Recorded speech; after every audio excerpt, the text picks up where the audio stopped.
ఇప్పుడు హైదరాబాద్ పార్లమెంట్లో గతంలో ఏ విధంగా అయితే అనుకుంటున్నదో ఎంఐఎం అని అనుకుంటుందో పూరా కేల్కతం దుకాన్ బంద్ ఇప్పుడు వాళ్ళది.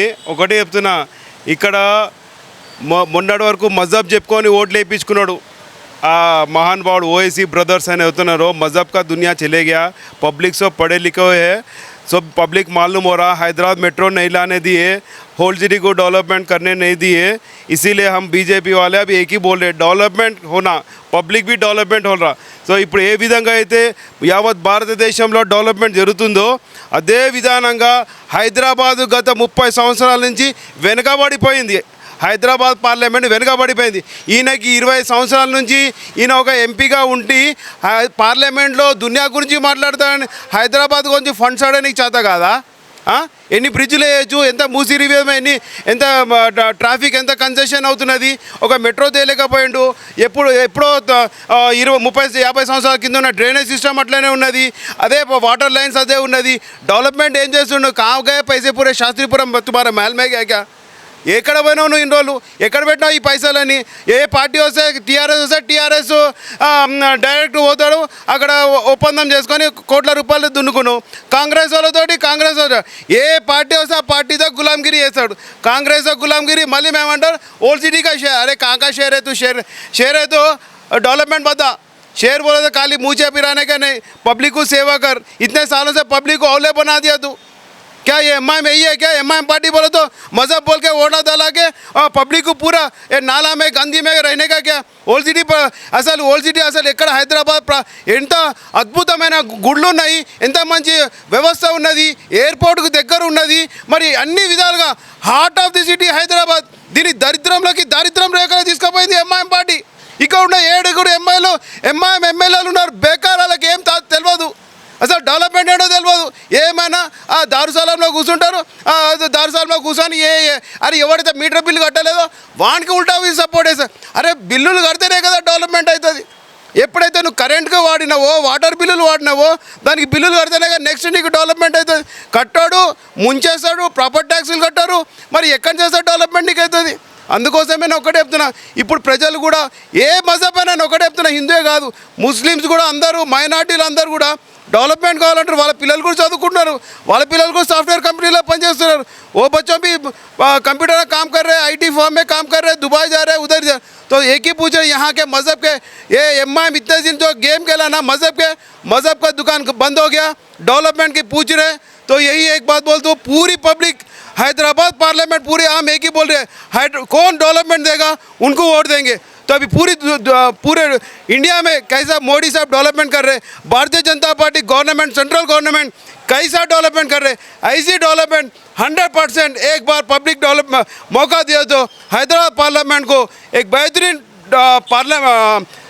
पार्लियामेंट बना के पूरे दुनिया में हैदराबाद में कौन सा अभी पूछो, अभी यूपी में कितना डेवलपमेंट है, ऐसी हैदराबाद बनाएंगे बोल के हम लोग भारतीय जनता पार्टी से చెప్తున్నామండి.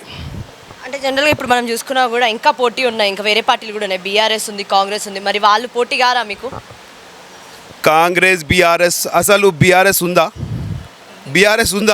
బీఆర్ఎస్ ఫామ్ హౌస్, అది ఫామ్ హౌస్ పార్టీ, అది సీజనల్ పార్టీ. వర్షం వస్తే ఒక రకం, వర్షం రాకపోతే డీలా పడతారు. ఇది భారతీయ జనతా పార్టీ ఎల్లప్పుడు ఒకటే రకంగా డెవలప్మెంట్ ప్రజల మధ్యలో ఉంటుంది. ఏమైనా ప్రజల వెంట ఉండి ప్రజలని కాపాడుకో. ఒక తల్లి కాక ఒక కోడి పెట్ట ఎట్లా అంటే దాని పిల్లలని దాని రెక్కల మధ్యలో దాచిపెట్టుకొని ఎట్లా జాగ్రత్తగా చూసుకుంటుందో, భారతీయ జనతా పార్టీకి దేశంలో ప్రజలందరినీ జాగ్రత్తగా దాన్ని దగ్గర పెట్టుకొని, కౌగిలింట్లో పెట్టుకొని జాగ్రత్తగా చూసుకొని దేశానికి అభివృద్ధి జరిగే విధానంగా పోతుంది. ఇక కాంగ్రెస్ అంటారా, ప్రజలని పీల్చి 50 సంవత్సరాలు పీల్చుకొని గరీబీ హటావో అనుకోడు, వాళ్ళు పెద్దగా అయిపోయారు. ప్రజలను గరీబీలో పెట్టింది కాంగ్రెస్ ప్రభుత్వం. जो गरीबी हटाओ ने ये निनादन తీసుకుందో, पब्लिक को, देश को गरीब और दरिद्रम में लेके गया पार्टी कांग्रेस पार्टी. लूट लिया सब पार्टी कांग्रेस पार्टी. यही रास्ते में चलो सब बीआरएस पार्टी. 10 साल मौका दिया तो पूरी तेलंगाना को ఏమంటే అప్పుల పాలు చేసి 4 లక్షల కోట్ల అప్పుల పాలు చేసి పెట్టిన ఈ టీఆర్ఎస్ బీఆర్ఎస్ ప్రభుత్వం. ఎప్పుడైతే ప్రజలు తిరగబడ్డారో టీఆర్ఎస్ బీఆర్ఎస్ అయిపోయి మేము దేశ కా నేత జైసా హో అని వాళ్ళు అంటున్నారు. దేశకా కాదు, నా గల్లీ కూడా ఇప్పుడు బీఆర్ఎస్ ఏ ఓట్ ప్రజలు కనిపిస్తారు రాళ్ళు కొడదామని చూస్తున్నారు. కాబట్టి ఏడ లేదు బీఆర్ఎస్, ఏడ లేదు కాంగ్రెస్, మొత్తం బీజేపీ ఉన్నది ఇక్కడ తెలంగాణలో కానీ అట్లాగే హైదరాబాద్. ఇంతకుముందు కారు సారు 16 కాదు, కారు పంక్చర్ అయిపోయింది, చెయ్యి ఇరిగిపోయింది. ఇక ఉండేది కమలం ఒకటే వికసిస్తున్నది. తెలంగాణలో 17 సీట్లు గెలుచుకునే అవకాశం ఉంది. ప్రజలు ఆశించాలి. మొన్నటి కొత్తగా ఓబీసీ రిజర్వేషన్లు తీస్తున్నారని చెప్పిన ఒకటే Bharatiya Janata Party SC, BC, OC మైనార్టీలందరినీ గుండెలో పెట్టుకొని నడిపిస్తుంది ఈ భారతీయ జనతా పార్టీ. ఒట్టిగా ఈ రేవంత్ రెడ్డి ఏ విధంగా అయితే రిజర్వేషన్లు తీస్తున్నారని చెప్పారో ఆయన అన్ని ఫోటో మ్యాజిక్ చేసి సోషల్ మీడియాలో చేసిరు.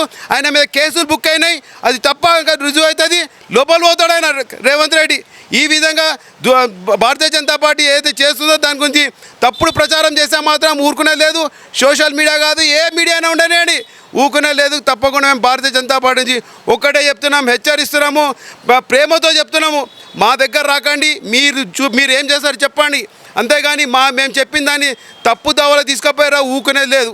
ఇంకోటి ప్రజలందరినీ ఒకటే కోరుతున్నాం, అబ్కీ బార్ 400 పార్ అని ఎందుకు అంటున్నామంటే ఏ విధంగా అయితే 40 సంవత్సరాలు 50 సంవత్సరాల నుంచి అనేక రకమైన వాక్బోర్డు కానీ అట్లాగే ఏ స్థలం అంటే నాది స్థలం అని కొత్త కేసులు వేసి మరి అనవసరంగా హోల్సిటీలో హిందూ యువకులని కేసులు పెట్టి ఏ రకమైన పండుగలు అరే గణేష్ చతుర్థి చేసుకుందాం, దుర్గామాత చేసుకుందామంటే ఇక్కడ పోవద్దు, అక్కడ పోవద్దు, అన్ని రిస్ట్రిక్షన్స్. మరి దానికి ఇచ్చేస్తే కేసులు బుక్ చేసి యువకులందరూ కోట్ల చుట్టూ తిరుగుతున్నారు. వాళ్ళ గవర్నమెంట్ ఉద్యోగాలు వద్దా? ఈ విధంగా యువకులని కోట్ల చుట్టూ తిప్పి వాళ్ళ కెరియర్ని ఖరాబ్ చేసి పార్టీలో పని చేయకుండా గుళ్ళకు పోకుండా హిందూ పండుగలు చేసుకోకుండా అడ్డం పడుతుంది ఈ ఎంఐఎం పార్టీ. ఈ ఎంఐఎం పార్టీ వాళ్ళే చేసుడు కాకుండా ఇక్కడ ఉన్న అఫీషియల్ని ఒక ఆఫీసర్ని పని చేసుకున్నారు, ఒక పోలీస్ డిపార్ట్మెంట్ పని చేసుకున్నారు, మొత్తం పెత్తనం మీలే చేస్తున్నారు. ఒక సీఎం కూడా ఏం చేయలేనని చెప్తున్నారు, అంతా విర్రవీగుతున్నారు. ప్రజలందరూ కళ్ళు తెరుచుకోవాలి. ఈ రానున్న రోజులో మేము భారతీయ జనతా పార్టీ గెలిచి ఈ ఎంఐఎం ఇన్ని రోజుల నుంచి ఏమైతే అరాచకాలు చేస్తున్నాయో దాన్ని అన్నిటికీ అరగట్టడానికి ఏక పార్టీ భారతీయ జనతా పార్టీ అని చెప్తున్నాం.